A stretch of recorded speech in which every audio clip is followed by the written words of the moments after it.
மூளை இல்லாதீங்களா? அன்பு என்னன்னு தெரியுமா? அதுக்கு முன்னாடி இந்த வீடியோஸ்லாம் முதல்ல போய் பார்த்துட்டு வாங்க. ரீபோஸ்ட்ங்கிறத மறக்காம தட்டி விட்டுருங்க. அன்புன்றது என்னன்னு ரொம்ப வருஷமா ரூம் போட்டு யோசிச்சு பார்த்துருந்தேன். இது ஒரு ஃபார்ம் ஆஃப் எனர்ஜி, நம்ம பிரெயினோட சைக்காலஜிக்கல் ப்ராப்பர்ட்டில ஒன்று. த ஃபேமஸ் டைலாக், எந்த ஒரு எக்ஸ்பெக்டேஷனுமே இல்லாம, எதிர்பார்ப்புமே இல்லாம நன்மை செய்யறது தான் வந்து அன்புன்னு சொல்லப்படுது. இதுல எக்ஸ்பெக்டேஷன் அப்படிங்கிறது என்னன்னா, ஒரு நினைவலைகள். இந்த மாதிரி நடக்கணும், இந்த மாதிரி செய்யணும், இந்த மாதிரி பண்ணணும், இந்த மாதிரி இருக்கணும், இந்த மாதிரி கரெக்டா இருக்கணும் அப்படின்னு எதிர்பார்க்கிறது. கிட்டத்தட்ட சொல்ல போனா இது ஒரு நினைவலைகள், ஒரு ஆசைங்கிற ஒரு கணக்குல வரும். சம்டைம்ஸ் மோசமான நிகழ்வுகள் நடக்கணும்னு சொல்லிட்டு வெறுப்பாகவும் இது வந்து இருக்கும் இந்த எக்ஸ்பெக்டேஷன். இதுல நன்மைனா என்ன அப்படின்னு யோசிச்சு பார்த்தோம்னா, இந்த 6 வகை ஸ்ட்ரென்த் அண்ட் வீக்னஸ் பார்த்தோம் இல்லையா? இதுல வீக்னஸ் வந்து ஸ்ட்ராங் ஆக்கணும்னு நினைக்கிறது அப்படிங்கறதா ஒரு வகையில நன்மைன்னு வச்சுக்கிட்டோம்னா, நமக்கு எந்த ஒரு எதிர்பார்ப்பும் இல்லாம, அதாவது நமக்கு ஏதாவது ஒரு நன்மை நடக்கணும் அப்படிங்கிற ஒரு எண்ணமே இல்லாம, மத்தவங்க வந்து இந்த மாதிரி வீக்கான விஷயத்துல இருந்து ஸ்ட்ராங்கான விஷயத்துக்கு நகரணும் அப்படின்னு நினைக்கிற இந்த மென்டாலிட்டி பேர் தான் அன்பு. இதோட ஆப்போசிட் ரேஞ்ச் தான் அப்படியே வெறுப்பு. இந்த ஸ்ட்ராங்கா இருக்கிற எல்லாருமே வந்து வீக் ஆகணும் அப்படின்னு நினைக்கிற ஒரு மென்டாலிட்டி தான் வந்து வெறுப்பு. கிட்டத்தட்ட சொல்ல போனா இந்த விஷயத்துல வந்து அவங்க நல்லா இருக்கணும்னு எதிர்பார்க்கறது தான் வந்து அன்பா இருக்கு.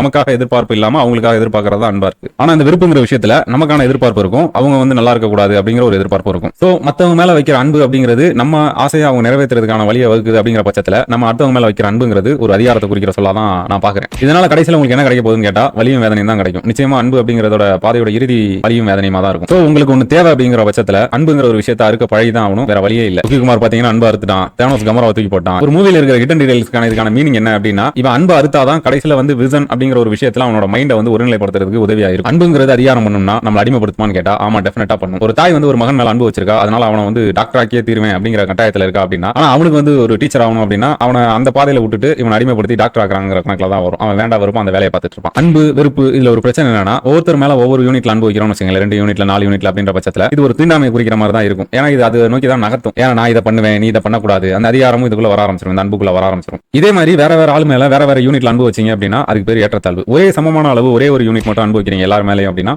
அது வந்து உங்க மனசுல இருக்க சமத்துவம். 0 யூனிட் இருந்தாலும் அது சமத்துவம் தான். இதே மைனஸ்ல கொண்டு போறோம்னா அதான் வெறுப்பு, -2 அப்படின்ட்டு. இப்ப எல்லாருமே -2 அளவு வெறுப்பு இருக்குன்னா அதுவும் ஒரு வகையில சமத்துவம் தான். இப்ப இந்த அன்புங்கிறது என்ன அப்படின்னு பார்த்தா ஒரு பிடிப்பு, பற்று, ஆசை, பேராசை, கிட்டத்தட்ட சொல்ல போனா இது எல்லாமே ஒரு பந்தம் தான். இது வந்து அதிக அளவு இருந்தா நம்ம போக்கஸை வந்து பாதிக்கும். இப்ப சித்தப்பா மேல அன்பு, பெரியப்பா மேல அன்பு, அத்தை மேல அன்பு, மாமா மேல அன்பு நீங்க வச்சிருக்கீங்க. ஆளாளுக்கு ஒரு ஆசை வச்சுக்கிட்டு இந்த ஆசைப்படி நீ மாறணும்னு ஆளாளுக்கு ஒருத்தவங்க வந்து உங்க மூளையில வந்து ஏதாவது வதச்சிக்கிட்டே இருந்தாங்கன்னா உங்க மனசு போக்கஸ் ஆகிறத விட்டுட்டு சிதைய ஆரம்பிக்கும். ஏதோ ஒரு சூனியக்காரங்க வந்து இப்படி நம்ம மனசை சிதைக்கிறத விடக்கூடாது. அதனால அன்பு, பற்று, பாசம் இதெல்லாம் வந்து அறுக்கிறதுக்கு பழகிக்கிறது ரொம்ப நல்லது. நீங்க கடைசி வரைக்கும் மத்தவங்களோட அன்பு, அதனால அவங்களோட ஆசைக்காக நீ வாழணும்னு ஆசைப்பட்டீங்கன்னா உங்க மனசு கேள்வி கேட்கும். நீ என்ன கூந்தலுக்காக இங்க பிறந்தேன்னு கேள்வி கேட்கும், செருப்பு கழட்டி அடிக்கும். அந்த நேரத்துல அந்த வேதனை அப்போ இந்த சித்தப்பா, பெரியப்பா, அத்தை, மாமா எல்லாம் கூட வந்து நின்று அட்வைஸ் எல்லாம் பண்ண மாட்டாங்க. நீ தானப்பா முடிவு எடுத்துன்னு சொல்லி கழட்டி விட்டு போயிருவாங்க. சரி, இந்த அன்பையும் வெறுப்பையும் நம்ம ஸ்கேல்ல வச்சோம்னா இது எல்லாம் போயிட்டே இருக்கும். உங்க ஒரு லைஃப்ல வந்து எல்லா அன்பையும் எல்லா வெறுப்பையும் நீங்க அனுபவிக்க வாய்ப்பே இல்ல. சயின்டிபிக்கா வழக்கம் போல இல்லவே இல்ல, எவிடன்ஸே இல்ல. அதனால யூனிவர்ஸ்லயே கிடையாது. எவல்யூஷன்ல எப்படி வந்து நீங்களே ஒரு கதையை கட்டிக்கீங்க. இதோ உங்களுக்கான சோதனை என்ன அப்படின்னா, இது வரைக்கும் யார் மேலேயாவது எதுக்குடா தேவையில்லாம அனுபவிச்சிட்டோம் அப்படின்னு யோசிச்சிருக்கீங்களா? அதே மாதிரி யாரையாவது வெறுத்திருந்தீங்கன்னா எதுக்குடா தேவையில்லாம இவனை போய் ஒரு நாள் வெறுத்துட்டோம் அப்படின்னு யோசிச்சிருக்கீங்களா?